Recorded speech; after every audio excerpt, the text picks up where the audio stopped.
All right, so go. Very nice bike, you said. Yeah, so the Thruxton is very closely related to the first Speed 400, not the current Speed 400, because Bajaj has made small tweaks in the annual changeover. Okay, the source of those changes, just to skip through it because it's not relevant to the story directly, is they wanted it to feel a little bit larger, so the tire sizes changed a little bit, the suspension changed a little bit, the rake and trail changed a little bit. So the Thruxton 400 is based on the previous Speed 400, not the current one. Sorry, what? So the issue with the Speed 400 was a lot of the sales challenges came from the fact that the bike just felt too compact and too small. So you'd have a sense of, oh, so easy to ride, so smooth at low revs at least, such nice supple suspension, but it's so small. And a lot of people were like, well, it's too small. So they changed the rake and trail. So they basically, see, look, they can't reinvent the platform. So they did the small tweaks like change the tire profile slightly, change the rake and trail slightly to accommodate the changes of tire profile so that the bike felt more or less the same, but felt a little more substantial to ride. Can you I imagine? haven't tested this motorcycle, so I don't know whether the changes functionally change how the motorcycle feels or not. I'm just laughing because I'm thinking you're calling these small changes only because it's Bajaj. Imagine if the Japanese did it, it would be like a reinvented bike. The Japanese would not be able to do it on a 1 year timeline at all. Exactly. If a Japanese bike were to come with a 120/70 tire, and the correct way to do this according to them was a 120/80 tire, that would take 3-4 years to deploy. Oh my God, this is really such a Bajaj thing. Nice. Yeah. And as we said in the context of the 390 adventure also, sometimes maybe they're doing too much and maybe they need to take a deep breath. But as far as I can tell, this is mostly a Triumph process with Bajaj Execute. So it's not Bajaj Oh at yeah, the... correct. This is not Bajaj at the forefront of saying, dude, we can change this and we can say... So the T4, as far as I can tell, was something Bajaj wanted to make.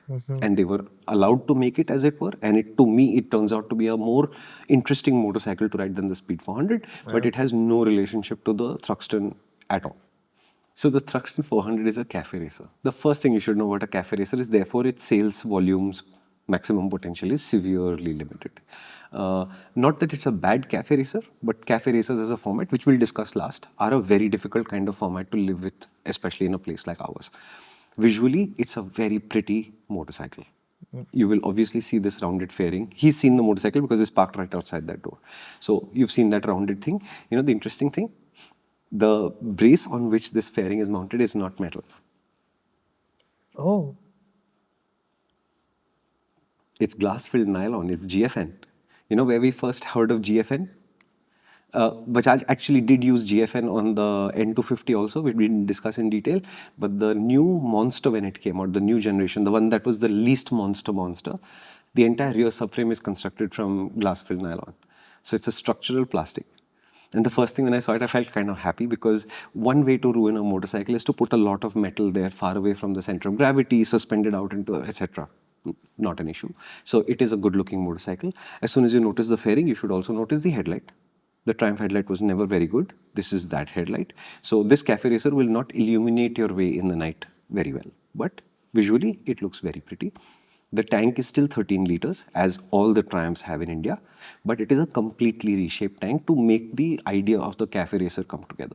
So it feels a little bit longer, it feels narrower, and the Monza style cap, etc., has been done so that it looks like that.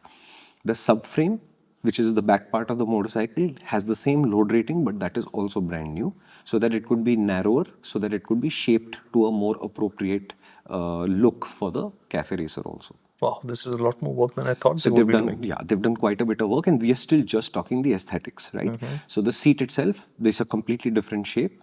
I'm not a fan of this seat because it's a sloped seat again, as it needs to be for a cafe racer, but that also has comfort issues. We'll come to that. On the rear part of the seat, as standard, is a cowl. But the cowl just doesn't slide on and clip into place. There are two Allen keys that hold it together. So you will undo the Allen keys, remove the cowl, and then you have a two-seater. Neatly done, no stress. Under this level of the motorcycle, if you see the side panels, they are also completely new. And now we can come to the mechanicals. Before we go, when you remove the cowl, how is the seat like? It's a proper seat. Yeah. Yeah. If you have a cafe racer and you want to take a pillion with you and you're deciding to do this very often or over longer distances, your pillion's not going to be a friend for very long.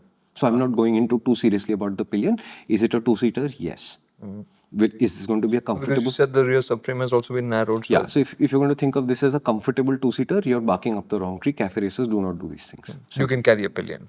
Right? Now, mechanical changes, let's go to the chassis first. These are the same wheels more or less as the Speed 400, which also means that when it is exported, it gets a slightly different wheel spec, which looks exactly the same. India has always received a slightly heavier, slightly stronger alloy wheel, on which you have the same tires that the original Speed 400 came with. The current one has slightly higher profiles to make it look a little larger. Same discs, traction control, ABS, all remains in the same place. Your handlebar is now a clip-on, so it's a completely new triple clamp on top with a clip-on set. Your foot pegs are slightly further back, etc. But it is not the most outrageously committed cafe racer on the market. And it has that visual sense of the meters are very far away from you and below and all of that. You'll see it in the action cam footage also. But not stupidly committed, so you can live with this motorcycle a bit. Your primary discomfort will come from the seat because it slopes forward. So you keep sliding down into the tank and you don't have a choice about it. So will you get used to your legs being folded up? Yes, I think so. Will you get used to carrying some amount of weight on your wrists? Yes, it's not too much weight being carried on the wrists constantly, but you keep sliding forward, and therefore the position that you're happy about, you won't be able to retain it if it's not right at the tank. Okay, in the process, they've gone back to the original rake and trail combination also, so it's a little bit sharper than the current Speed 400. The trail is a little bit less. The rake is 0.6 degrees less. This motorcycle is 183 kilos, which makes it a little bit heavier than the Speed 400, but it is still lighter than both the Scrambler and the Scrambler XC. In the process, seat height is lowest. So this is the lowest Triumph 400 there is right now, under 800 millimeters. In the process, some amount of ground clearance has also been lost. Hello. If you enjoyed this clip, which means you're into good conversations, and that's what we're all about. It's really hard packing in the essence of an idea into a 60-second clip. This 3-minute, 5-minute video would have given you a sense of that, and you can enjoy this entire conversation in its full glory on the MotorInc channel. So why don't you head out over there and subscribe to that, and you could subscribe to this channel as well if you enjoyed it.